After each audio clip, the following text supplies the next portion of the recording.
আবাসন না পাওয়া ও মন্দির সংস্কার না হওয়ায় ক্ষোভে ফেটে পড়েছে গ্রামবাসীরা। লাভপুরে প্রচারে গিয়ে তীব্র বিক্ষোভের মুখে তৃণমূল প্রার্থী অভিজিৎ সিনহা।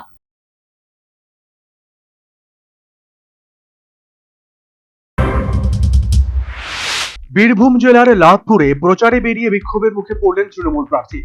বিধানসভার অন্তর্গত উত্তর দুর্গাপুর গ্রামে নির্বাচনী প্রচারে গিয়ে তীব্র বিক্ষোভের মুখে পড়েন তৃণমূল কংগ্রেস প্রার্থী অভিজিৎ সিনহা। মঙ্গলবার প্রচারের উদ্দেশ্যে গ্রামে পৌঁছতে স্থানীয় বাসিন্দাদের একাংশ তাকে ঘিরে ধরে ক্ষোভ প্রকাশ করতে শুরু করেন। মুহূর্তের মধ্যে পরিস্থিতি উত্তপ্ত হয়ে ওঠে এবং এলাকায় চাঞ্চল্য ছড়ায়। স্থানীয় সূত্রে জানা যায়, দীর্ঘদিন ধরেই গ্রামবাসীদের মধ্যে একাধিক সমস্যা নিয়ে ক্ষোভ জমেছিল। বিশেষ করে সরকারি আবাসন প্রকল্পের সুবিধা না পাওয়া নিয়ে বহুবার আবেদন জানিয়েও কোনো সুরাহা না হওয়ায় ক্ষুব্ধ এলাকাবাসীরা।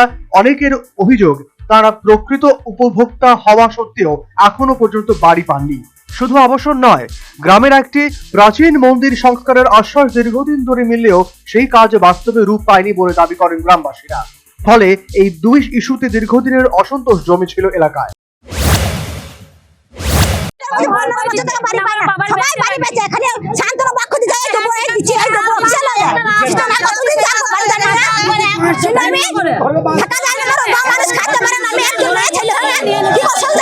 আবেদন করেছিলেন?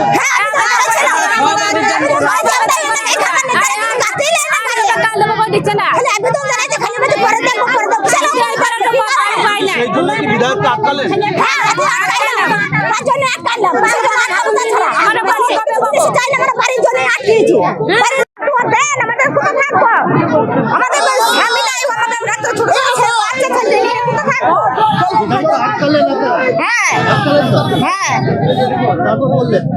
এর আগে আসতো না বিধায়ক? না আসেনি? না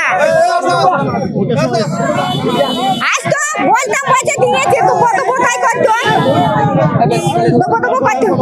না। ওই জন্য আপনারা ধরেছিলেন? হ্যাঁ বললেন? হ্যাঁ বললাম। কি বললেন? বিক্ষোভকারীরা প্রার্থীকে ঘিরে ধরে সরব হন এবং বিভিন্ন অভিযোগ তুলে ধরেন। পরিস্থিতি ক্রমশ উত্তপ্ত হতে থাকলে কিছু সময়ের জন্য প্রচার কার্যত থমকে যায়। এই পরিস্থিতিতে অভিজিৎ সিনহা গাড়ি থেকে নেমে সরাসরি গ্রামবাসীদের মুখোমুখি হন। তিনি ধৈর্য ধরে তাদের অভিযোগ শোনেন এবং সমস্যাগুলো দ্রুত সমাধানের আশ্বাস দেন।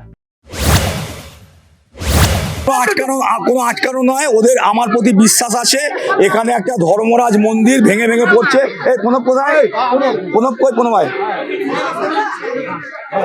প্রণব বাগদি এবং এই পাড়ার মহিলারা আমার কাছে আবেদন করেছেন যে এখানে একটা ধর্মরাজ মন্দির, সেটা দীর্ঘদিন ধরে খুব বাজে অবস্থাতে আছে, সেটা ভেঙে ভেঙে পড়ছে।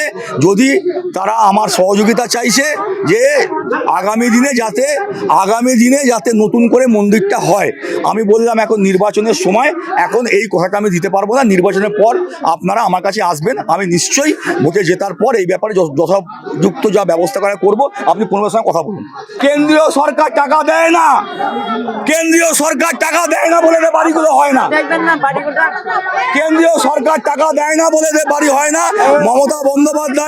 মমতা বন্দ্যোপাধ্যায় বাংলার বাড়ি নতুন যে প্রকল্প সেটা চালু করেছেন এবং রাজ্য সরকার তার নিজস্ব টাকা থেকে দিচ্ছে। অনেকের বাড়ি হয়েছে, কিছু বাড়ি বাকি আছে, নিশ্চয়ই আগামী দিনে হবে। এটা প্রার্থীর এই উদ্যোগে ধীরে ধীরে পরিস্থিতি নিয়ন্ত্রণে আসে বলে জানা যায়। যদিও গ্রামবাসীদের একাংশ জানিয়েছেন শুধুমাত্র আশ্বাসে আর সন্তুষ্ট নন তারা, দ্রুত বাস্তব পদক্ষেপ দেখতে চান। নির্বাচনের আগে এই ধরনের বিক্ষোভ রাজনৈতিক মহলেও যথেষ্ট তাৎপর্যপূর্ণ বলে মনে করা হচ্ছে। National bureau report, news vanguard.